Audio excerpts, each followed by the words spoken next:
problems. Problems. Problems, problems, problems. I just left a meeting a few minutes ago that was filled with, guess what? Tons of problems. One of which, it turns out, is going to cost me about $190,000. Someone made what we call a mistake. That person no longer works with me. They made the mistake a while back, but we found out about it today. And so I got to deal with that unique problem. And I got a chance to apply the things I'm going to talk to you about on this tape.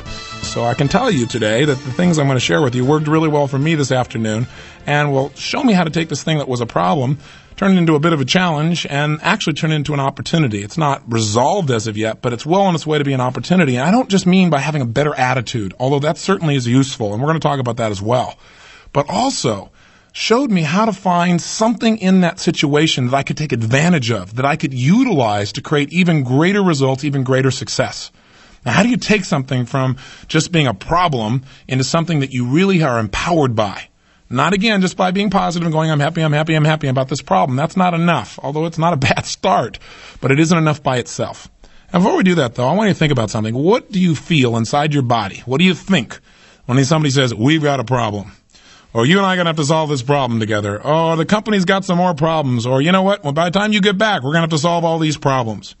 For most people, when they think of a problem, they think of something that gets in their way, something that prevents them from truly achieving what they want.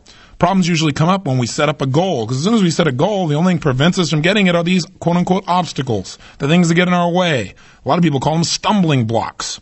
And I'm sure in the short term, they look like stumbling blocks. But in the long term, I'm here to tell you that most of these things we call problems may really be stepping stones. I know it doesn't look like it at the time, and I know that sounds like just being positive, but I think there's something more here.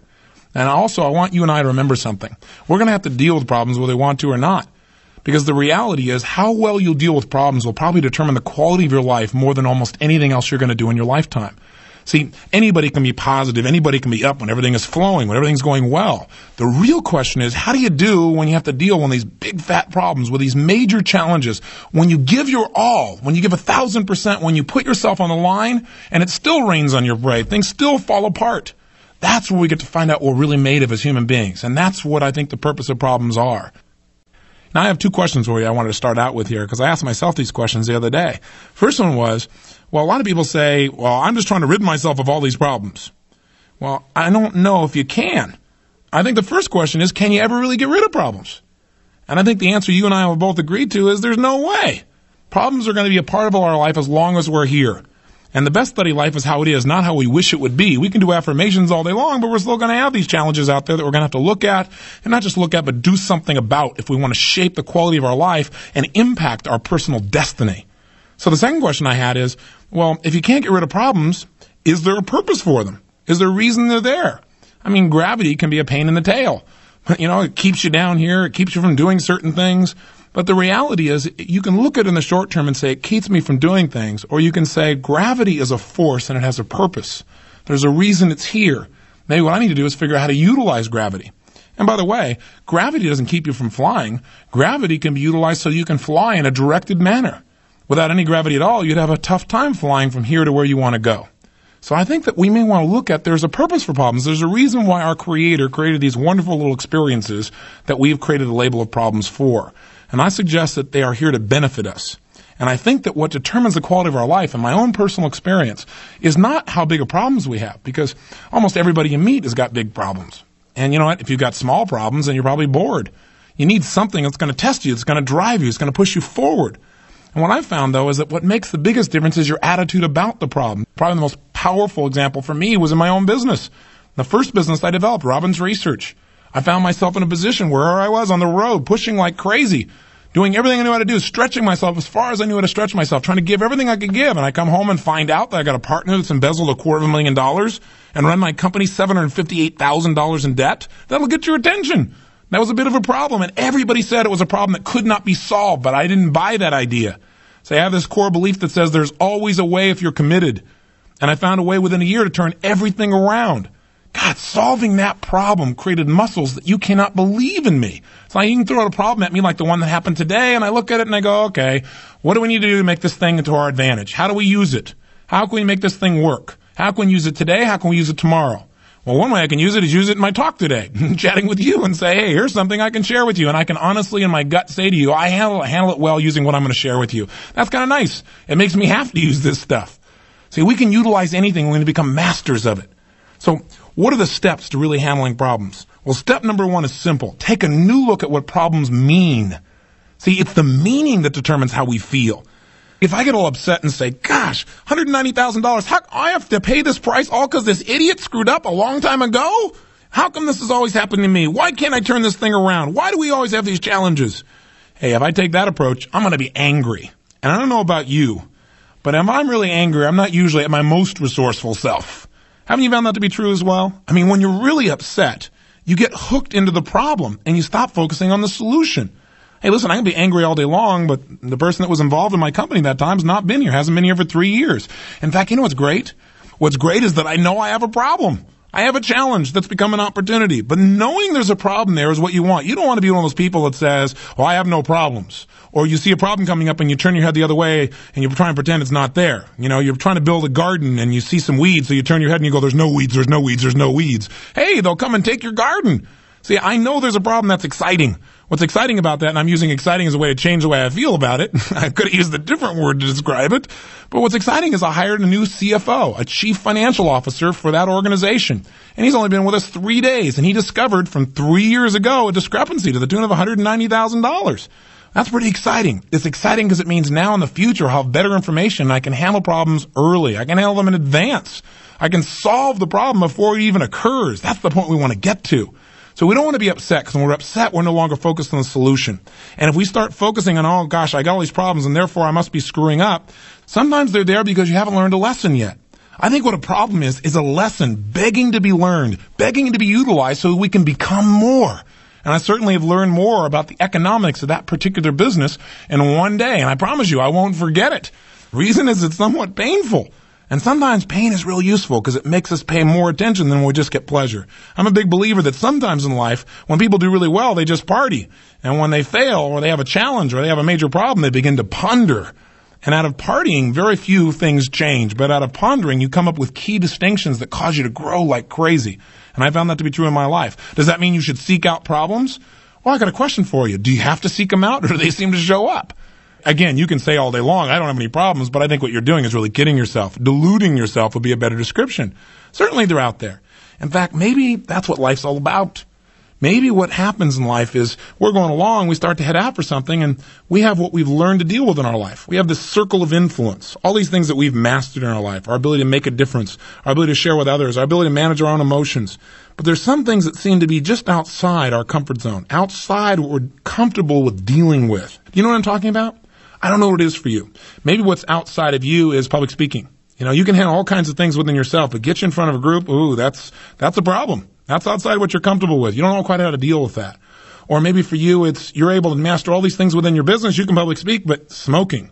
And you haven't dealt with that, and that's outside. That's a problem, and it keeps coming up because you try to get on an airline now, and now there's a problem. They don't let you smoke. They won't let you smoke on a whole long flight, 5 hours across the country. Drives you a little crazy. You got a new problem. What you really have is an opportunity. A chance to take a new look at what you do and whether or not it supports you. But the key here is, what do we do with it? See, if all you do is get angry, you get mad and say, how dare they create this problem for me? What will happen is you won't solve the problem. And if you don't solve the problem, if you go out to deal with a problem and you hit at the edge of your comfort zone, imagine like a circle of influence, and there's an edge to it. If you retreat and don't break through your comfort zone and handle that problem, if you make everybody else wrong for creating the problem, or you get angry because you have to deal with the problem, what you'll probably do is retreat. And when you retreat, you don't get any bigger as a person. Your sphere of influence stays exactly where it is. And if you keep doing that, does the problem go away? If you just get angry? No, usually what happens is, boink, another problem shows up. And you don't deal with that. You run out to the edge of where you're comfortable and you go, oh, I don't have to deal with this. This makes me mad. Why should I have to deal with this? And you come back to your center and you don't deal with it, and boink, there's another one. Next thing you know, you're surrounded by these things called problems. Till finally you get to a threshold where your brain says, I can't take it anymore. There's too much pain here. And you push out and you break through what you're comfortable with and you handle the problem. Now, what happens to you in that moment when you handle a problem? Can you remember a major problem you handled and how you felt when you handled it? Well, what usually happens is you expand. All of a sudden, you don't just handle that problem, but who you are becomes more. And a lot of the other things that have been hanging on the edge, you handle them so easily. It's interesting, I found that in life, that for every disciplined effort, there's usually a multiple reward. That when you go out and you push to the edge, you break through, you handle this thing, all of a sudden, all these other things have been bugging you, they're so easy to deal with now because you have become more. The purpose of the problem is to expand us. The purpose of the problem is to make us more. In fact, the word problem in its original Latin root means something thrown forth. Isn't that interesting?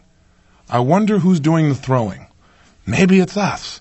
And by the way, when you expand, you handle this problem, and you're a much bigger person, you can deal with so much more in your life. What happens with a very short period of time? Boink, another problem shows up. It's like, I thought I got done with all these problems. But hopefully what's happened is you've dealt with that problem, and now you got a better quality of problem. So you constantly are expanding. So the key here is, and let's go through 11 quick keys, by the way. I jotted these down today as a reminder to myself of how to deal with problems. Number one, I've already mentioned. Change your whole attitude towards problems. Change what problems mean to you. Turn them into a device for growing. Turn problems into your workout machine. Turn problems into your gymnasium. Turn problems into your opportunity to expand and grow. Turn problems into a lesson that's begging to be learned and begging to be utilized. Here's the second key. If you want to deal with problems in a more effective way, change the questions you ask yourself about problems. And I've already alluded to this a little bit, but let's be specific. What I mean by this is, if you walk around asking, why does this always happen to me? How come I can't turn this around? Why did this person do this to me? Two things occur. Number one, you're at the effect. You no longer feel like you're in control. And when we don't feel like we're in control of our own life, we get a little crazy, don't we? Haven't you experienced that in your life? So we've got to realize that the questions we ask ourselves also determine the way we feel and the kind of solutions we come up with.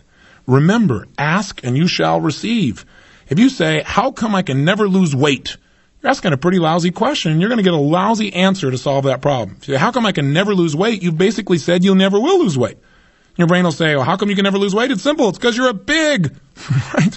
Your brain's going to start cracking up. If you say, how come I can't turn things around? Your brain will come up with answers because you're not smart. You can't figure it out. You're not good enough. A great way to solve problems is ask a better quality of question. Ask yourself, how can I turn this around? How can I utilize this situation? What have I already learned from this? What could I learn from this if I really wanted to? What is the advantage of this situation if I look at it in another context? What's actually funny about this? So if you ask yourself that question enough, you may come up with an answer. Or maybe a question like, will this problem even matter 10 years from now? See, questions can help you to change the way you feel and therefore the way you deal with problems. And questions are the source of answers. If you want to solve problems and you haven't solved one, you haven't asked the right question yet. Keep changing the questions you ask until you come up with a question that makes sense, one that'll make you feel better, but also one that'll get you to act in a way that creates a solution. And thirdly, if we want to handle problems, one of the things we have to do is change the language we use. Now, I've used the word problems many times here. I don't usually use it. I'm using it to get your attention because I think most people use the word problems. 90% of the time when I talk about a problem, I talk about it as a challenge. Now, that seems so simplistic. Does it really work? Does it really have an impact? Well, think about this. The language you use to describe the way you feel determines the way you feel. I teach something now called transformational vocabulary. It's a title for something I came up with about a year ago when I was sitting in a meeting and I noticed that something happened that affected 3 people in the room, of which I was one of them. But all 3 of us responded totally differently to the exact same situation. One person went into rage. I got really angry. And the third person, they were basically annoyed. Now, that's a pretty radical difference since we're all equally impacted by the situation that had occurred. What I noticed was we all had a different emotional response to the same situation, and part of the reason clearly was we had a different label to describe our emotion. That is, we were all feeling these sensations coming into our body, but then when we try to describe it to ourselves, one person said, I'm in rage. I said, I'm angry. The other person said, I'm annoyed. I thought, what if I would have said, this experience annoys me? I began to giggle a little bit. I thought, annoys me? That's not a very intense emotion. I thought, isn't that interesting? What if from now on, when I start to get angry, I said I'm annoyed? And I realized I've done that for years because instead of calling things problems, I call them challenges.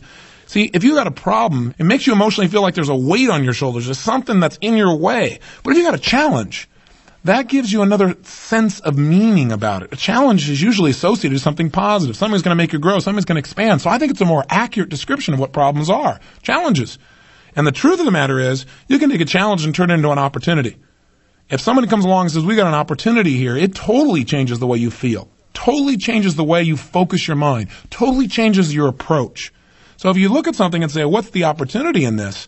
You're going to find that it can be handled more quickly. Now, it's sometimes hard to go from feeling like you got a problem to feeling like you got an opportunity in one breath. It can be done. It can be done just by disciplining your own emotion. But as a very minimum, you can certainly go from we got a problem to we got a challenge here. And maybe even an opportunity if we find a way to use it. And what that does is it makes your brain begin to look for solutions, look for opportunities. And you got to remember, whatever you focus on in life, whatever you ask for, you'll get more of. If you keep asking, why isn't this working? You'll get more reasons why it's not working. If you begin to ask, hey, what's the potential opportunity? And you keep asking, ask and you shall receive. Every convenience you and I have today is the result of somebody who took a problem, made it a challenge inside their head to solve that problem, and as a result, they really created an opportunity for all of us. Classic example I was reading about the other day is the gentleman who started Xerox. You know why Xerox machines were ever made? Why they were built? Because the gentleman who created Xerox was a transcriptionist, and he got arthritis, and it was too painful. So in order to solve that problem, he came up with this study, the research that generated the Xerox machine. And by the way, nobody wanted to buy it at first. That was a new problem he had to solve. Thing called marketing. Let's go to step number 4. Number 4 is, if you want to change how you feel about a problem, change the way you're using your body. What do I mean by that? Well, if you've studied any of my other work, you know that the way you feel moment to moment determines how you behave. If you're feeling physically tired, wiped out, frustrated, angry, hurt, that translates in the way you hold your body, the way you stand, the way you breathe, the way you gesture. Even your tone of voice begins to change when you feel frustrated or overwhelmed, and it changes the way you are. But if you want to change the way you feel, the quickest way to do that is instantly change the way you're using your body. A clapping of the hands, a moving, a getting up and taking a walk, a stroll, a run, a bounce on your rebounder, a huge deep breath in with an explosive breath out, saying the word yes with some power while you make a strong gesture. Anything that makes a radical change in the way you're using your physical body, the pace at which you're moving, the pace at which you're speaking, will instantly change the way you feel. And I'm sure you've found that when you're really exhausted, I don't know about you, but I know when I'm physically wiped out, boy, problems seem a lot bigger, don't they? I mean, when you're really at the edge, let's say you've got physical pain in your body, aren't things that normally don't bother you at all, aren't they huge? I know I found myself sometimes snapping at people in the old days when it really wasn't about them. It was that I was in physical pain in my body. I was stressed. And what I found is what I got to do is change the way I'm using my body, change my breathing pattern, take a nice deep breath, take a little walk or a stroll, and come back, and I can handle the problem a lot quicker. So if you're having trouble, if you're starting to feel quote-unquote stuck, get out of that state by changing the way you're using your body. That's key number 4. Key number 5, be honest about the problem. And I've already kind of related to this, but it's a good thing to remind yourself. Don't pretend it's not there. See, I used to be the kind of person that in my business, I didn't want to know about the problems. I was out there busy trying to help people. Gosh, if I have to think about these problems too, I'm going to be overwhelmed. And that's how I got in the position where this $190,000 thing happened 3 years ago. That's how I got in a position 3 years ago where somebody embezzled all this money. I'm still finding out things because I didn't want to look at reality, because I didn't want to have to deal with the problem. I just wanted to pretend it wasn't there. Be honest with yourself. If there's a problem, face it and handle it. And the way to do it's real simple. Number 1, see it as it really is. Don't kid yourself. Be accurate. Don't see it worse than it is, though, either. That's a great way to overwhelm yourself. And secondly, see it better than it is. See, take a look at what it can become. Become a possibility person about the situation. Ask yourself, if I turn this thing around, how could it benefit me? If we turn this thing around, how could it make it stronger or better? If I'd already turned it around, how did I do it? And then the third key is, once you've seen it how it is and you've seen it better than it is, then make it the way you now see it. Make it better than it is. Take those actions that are necessary, realizing it may be small steps at first, but if you make any progress towards solving a problem, you'll get momentum. And momentum will carry you, and all of a sudden you'll come up with bigger and better solutions, till pretty soon that problem really is an opportunity. Key number 6 to solving problems is simple. Control the focus of your mind. Now, questions are one of the best ways to do this, but here's a ratio that I've used for years in solving problems. Very simple. Think of it this way. If you got a problem, spend 20% of your time on the problem, 80% of your time on the solution. If you find anybody who's got a problem that persists over and over again, they can't come up with a solution, I can tell you why right now. Most of the time is they violated all the things we've talked about so far. They have a horrible attitude about it. They're angry. They think, my gosh, I'm not the source of the problem. How come I have to solve it? Which makes them angry. It doesn't lead them to the solution. They're asking lousy questions of themselves. They're in a situation where they look at it as this big problem that's outside their control, and they're in a position where they aren't changing the way they feel physically. They're just getting more and more angry. They're stuck in one position, storing up all that negative emotion. They're not being honest with themselves. They're trying to pretend like it's not there, or they're trying to say it doesn't have to be dealt with, or somebody else should deal with it. Problems don't go away until we take responsibility. But the key is if you want to turn it around, those people that aren't turning around, they're focusing on the problem 80% of the time or 90 and only 10 or 20% of the time on the solution. Turn this ratio around. See, the best way to handle a problem is focus continuously. Once you've defined it on what is the solution, I have a strategy I call decimate a problem. And when you decimate a problem is you take out a journal or a chalkboard or some poster paper and you get a bunch of people in the room and you sit down, which is what we did today, and you brainstorm like crazy, what are solutions to this problem? What are 100 ways to destroy this problem? We go after the problem like it's our prey. We're the hunters. We're not being hunted by the problem. We're in charge. We're in control. Tell me 100 ways we're going to destroy this problem. And what we begin to do is brainstorm. Now, here's the key. If you start to write down an idea like, well, here's one way to deal with it, and then you go, no, that's not going to work, you'll never get to the solution. If you want to decimate a problem, then what you've got to do is just brainstorm like crazy and know that maybe 90% of your ideas, maybe 50%, maybe 10%, I don't know, but a large percentage of them aren't going to be worth a darn. They're not going to solve the problem. But don't judge your ideas. First, get them out. Because when you got 100 ways to destroy a problem up on the board, some of those ideas may not work, but as you look at them, you come up with an even better idea. So take out your journal and decimate the problem by focusing on the solution for a good 20 minutes straight, just brainstorming, keeping the pen going, not allowing yourself to stop and analyze your solutions, just one after another after another. And even if you think you've already solved the problem, decimating the problem is more than solving it. Because as you now come up with 100 ways to deal with it, you'll come up with solutions to future problems. You'll start coming up with things you never thought of before. If you start to feel overwhelmed by problems, realize this. You're probably over-chunked. What do I mean by that? I mean to chunk things down. You're trying to solve too many problems at one time. Stop and look at one possible solution for one area of the problem. See, that's critical. Sit down and define the problem and then spend 80% of your time focusing on the solution. But as you do it, focus on one aspect of the problem. And what's several solutions to that one aspect? What's another aspect of the problem? What are several solutions to it? Sometimes you try and solve the whole problem all at once, you're going to have a challenge. But you won't have any challenge if you chunk it down. It's a critical strategy for dealing with problems. Here's key number 7. Number 7 is anticipate problems. Anticipate them. Be ready for them in advance. Does that mean you should walk around looking for problems, expecting them? No. You want to expect the best and plan for the worst. If there's anything I've learned being in business, and business is a great microcosm for life because it magnifies things. You get feedback a lot quicker. And fortunately, I've learned how to really succeed in there.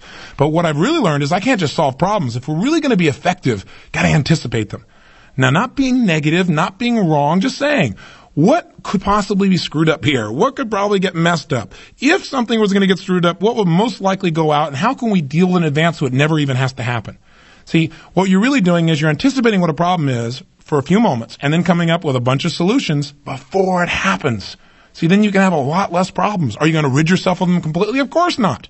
But you can limit the number of them and hopefully get to the point where you get a better quality of problem, which is one of our goals, to increase the quality of the problems, not to get rid of them, so that we're constantly expanding, so that we can deal with almost anything that used to drive us nuts. Now it's easy to do. Now we've got the muscle to handle that easily. We just want to keep expanding. The bottom line is I've got a strategy that's worked really well in my business. And if we had it 3 years ago, I wouldn't have had this $190,000 learning experience. And that is this.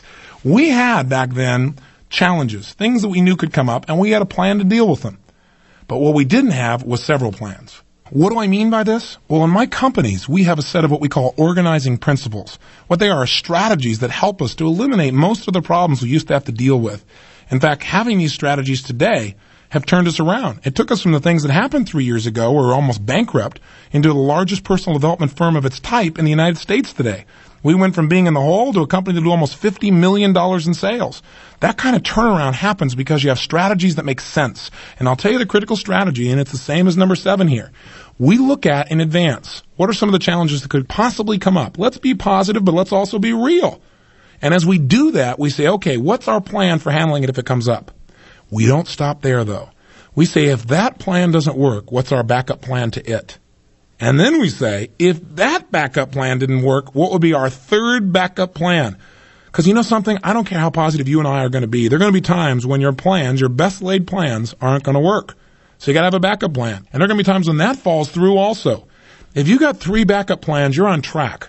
And I'll tell you, I learned this from a very, very successful businessman. And his attitude was, listen, you need at least 3 check and balance systems. He's in our country, we're supposed to have 3, and it doesn't seem to be quite enough. If you could get 4, that'd be even better. So I think this is a critical strategy for handling problems. Anticipate them in advance and have 2 or 3 backup plans, solutions, so that if one fails, there's one right behind it to step in and solve things for you. Again, if you do this, you're going to find you're going to eliminate most of the problems that you've been dealing with up until now. Here's key number 8. And this may be the most important key, well, at least one of them. You must develop certainty. Now, let me repeat that. You must develop certainty that you can handle almost any problem, no matter what happens. Now, remember that word certainty. It's the thing that so many human beings are seeking. See, people want to feel certain that they can deal with what comes up in their life. In fact, in order to remain feeling certain, what many people do is they stay in a situation that they hate.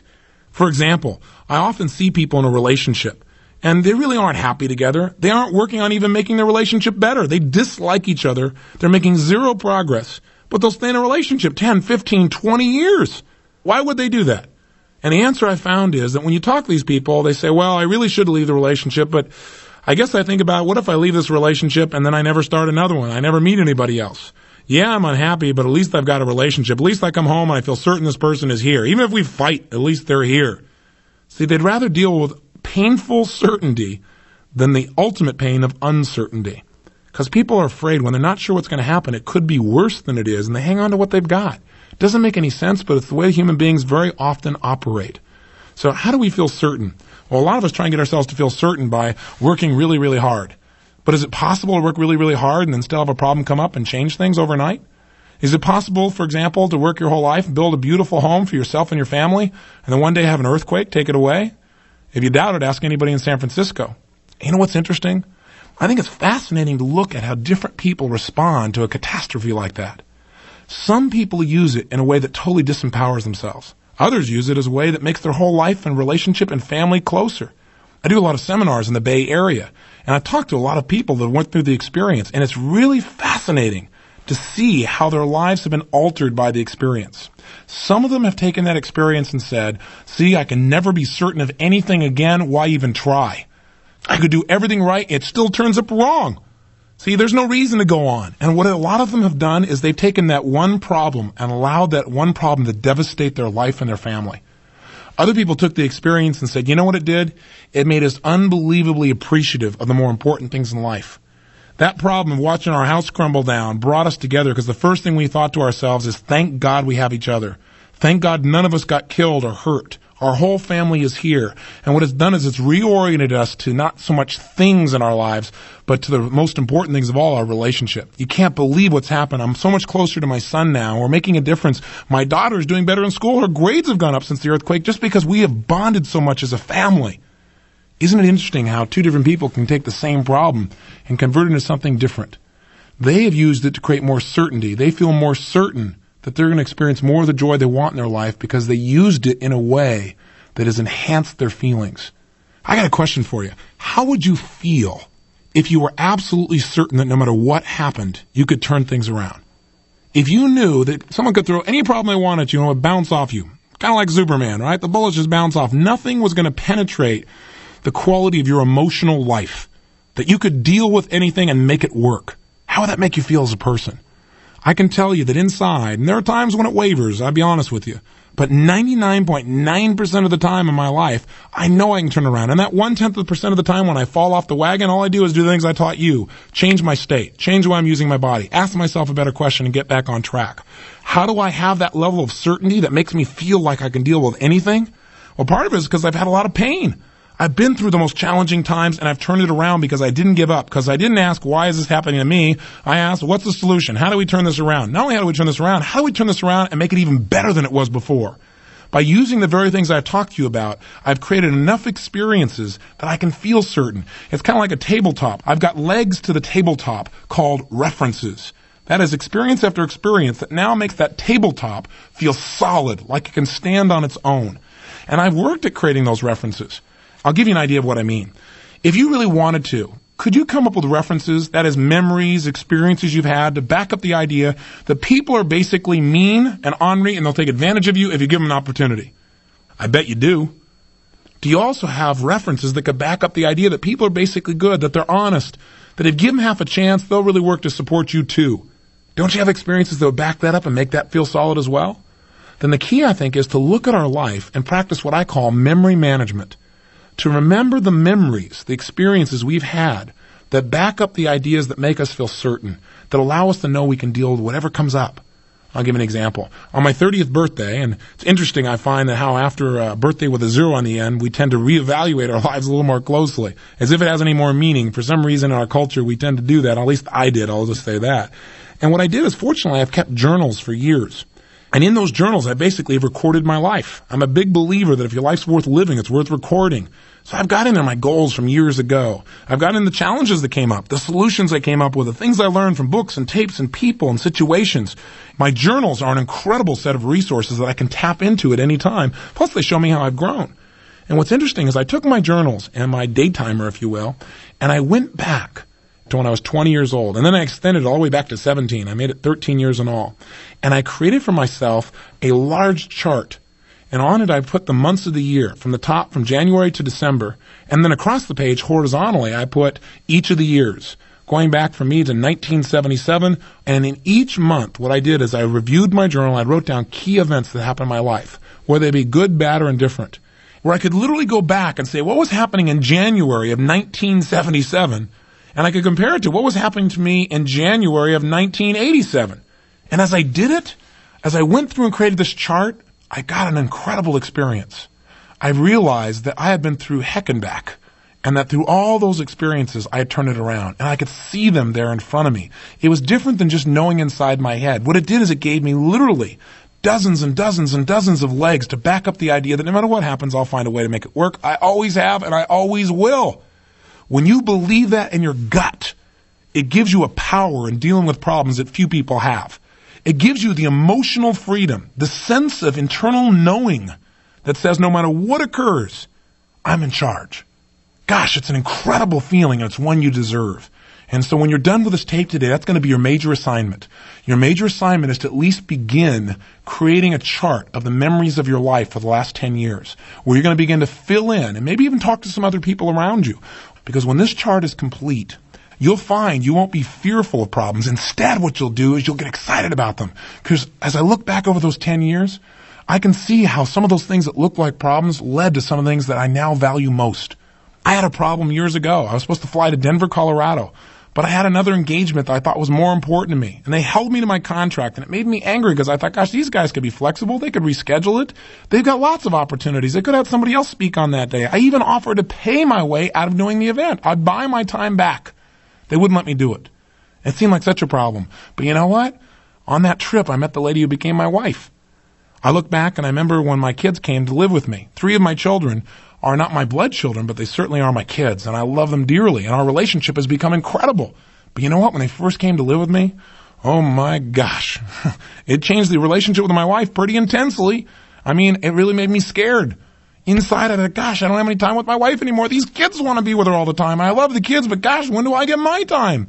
And it was such a problem. It frustrated me. But you know what it made me do? It made me grow like crazy and figure out, how do I enlarge my heart?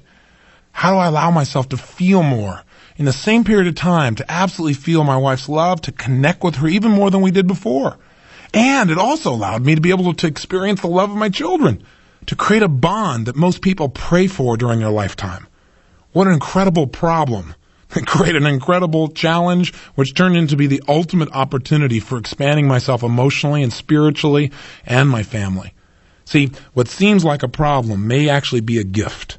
We just got to be willing to see that process. And as I looked over my life, I could see tons of these gifts. I could really see that these problems had enhanced my life, and I could see where it made changes and who I've become as a person.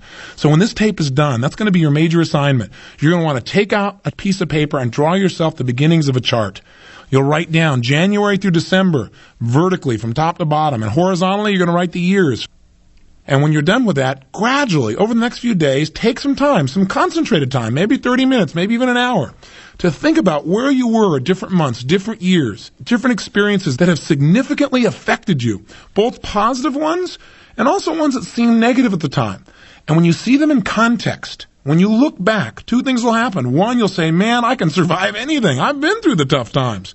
I don't have to wonder whether I can do this. I've already handled those kinds of situations before. And 2, it'll give you unbelievable certainty about your future. I remember years ago, when I was in junior high school, that's when we had the oil crisis. All of a sudden, we were in a situation where I didn't even have a driver's license yet, and I was beginning to wonder, gosh, would I ever get one? That was my big problem. Would I ever be able to drive a car? And what was interesting, I had a teacher that told us something I never forgot. He said, young man, it's something you should remember.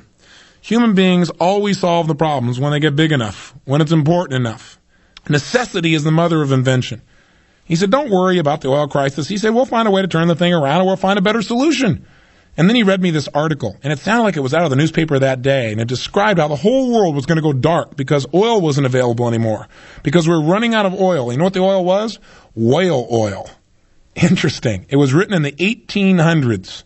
And he began to laugh as he read it to me, and I began to laugh too when I realized, hey, the bottom line is human beings are resourceful to always find a way. We need to realize we are human beings. We always will find a way, and feel the certainty that allows us to know, no matter what happens, we're in charge. And to take worry and put it in its rightful place. Set it aside. Concern's one thing, worry's another. Take charge of your life, handle problems from a state of certainty, and you'll come up with much better solutions. And let's go to our last 3 points. Number 9. Learn to solve problems, not just so you don't have any more problems, but so you attract a better quality of problem. What do I mean by a better quality of problem?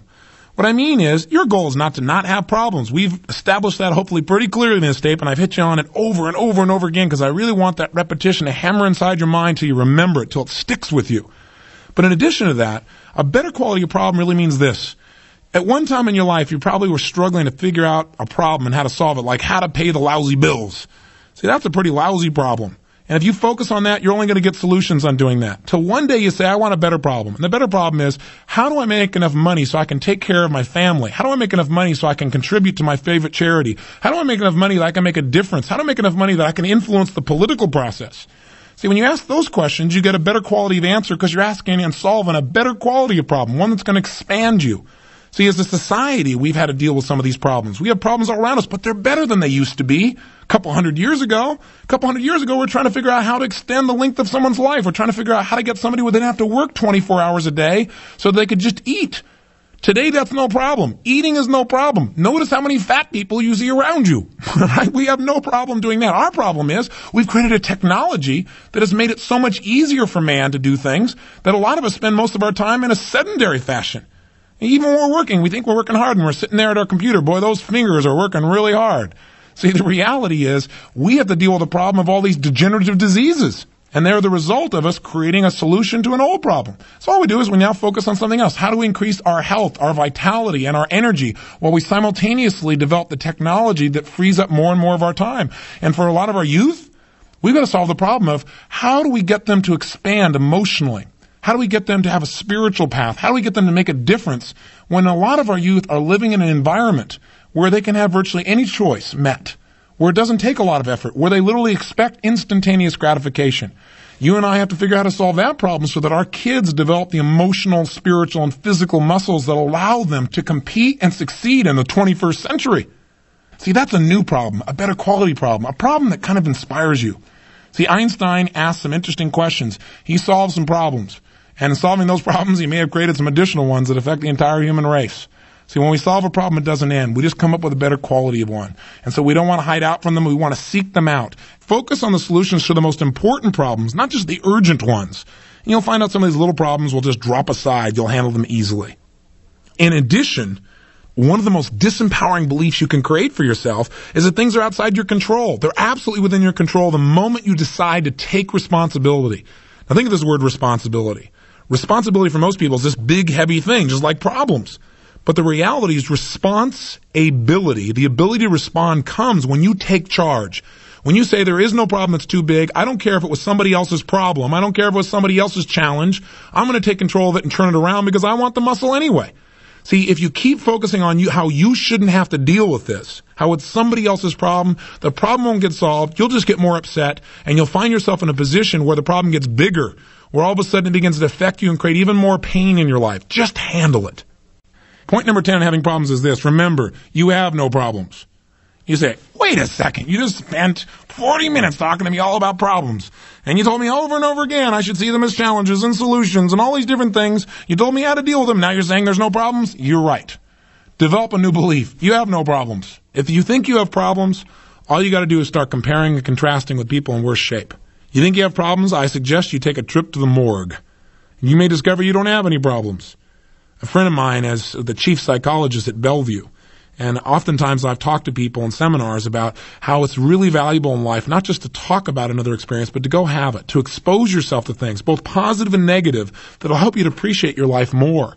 And he decided to take some of his key psychologists and psychiatrists down to the morgue to have an experience, an associated experience of what death is like, so maybe they'd appreciate life a little more. And I'll tell you what, he took me on the same trip, and I will never forget it. I remember going in the hospital, and as we were going down the elevator to go into the basement, I remember looking around at some of these people that looked so sickly and they looked so horrible, and I felt really bad for them. And after going to the morgue and having them open drawer after drawer and experiencing death in a different way than just how I think about it, like graduation, like moving on to what I believe may be a better experience. And many people believe what I believe in that area. Maybe you do, maybe you don't. But the point is this. When I stood there with these persons' bodies right there, I realized I'm more than my body. Because you know what? They weighed the same, but there was no experience of a human being there. It was unbelievable. And I looked at one gentleman, he opened the drawer, and the man was my age, at the time 29. He was full of bullet holes. It was an unbelievable experience. He told me not to talk while I was down there, to just experience whatever I felt. And we talk about it later on. He wanted me not to blow off steam by talking or distracting myself. It impacted me emotionally. And I could tell you a lot about it, but in the moment I have left with you, I just tell you this. When I got back on the elevator, I looked at some of those same sickly people, and I realized they don't have any problems. I looked at some of those people who look terrible, and all of a sudden they look young and healthy, by contrast. I looked at my own life and realized I don't have any problems, and neither do you. You think you got problems? Remember, problems are a sign of life. If you don't have any problems, that's the only real problem I know of. If you got problems, you're healthy. Your key is utilize them, take advantage of them in so many ways as we've talked about, and realize how lucky you are to have this thing called problems. If you're not in the morgue, if you got your family, if you got your friends, if you have any portion of your health, if you can open your eyes in a free world and not worried about a soldier walking in telling you what to do, then obviously you don't have any problems. Might be good for us to remember. Here in America, we oftentimes lose perspective. It's real useful to realize how lucky we really are. And our final point 11, is real simple. Don't just solve problems. Take pride in solving them. Take pride in the result that problems create. Stop every now and then and take a look at something that once was a problem and now has shaped you for the better. Look at what you've done in your life. Look at the things you've solved and give yourself credit for who you've become as a person. Just remember, in the end, what you get in your life is not going to make you happy anyway. Who you become as a human being is the ultimate gift or the ultimate pain. If we utilize our problems effectively, we can become the kind of person that we're proud of. And when we come to the end of our life, we won't say, gosh, I wish I woulda or I shoulda. We won't feel like we only live 1/10 of our life. We'll stand tall and know that we live life fully, that we took these things we call problems and turned them into opportunities, and that we took this experience, this gift we call our lives, and we made it an adventure that we'll never forget.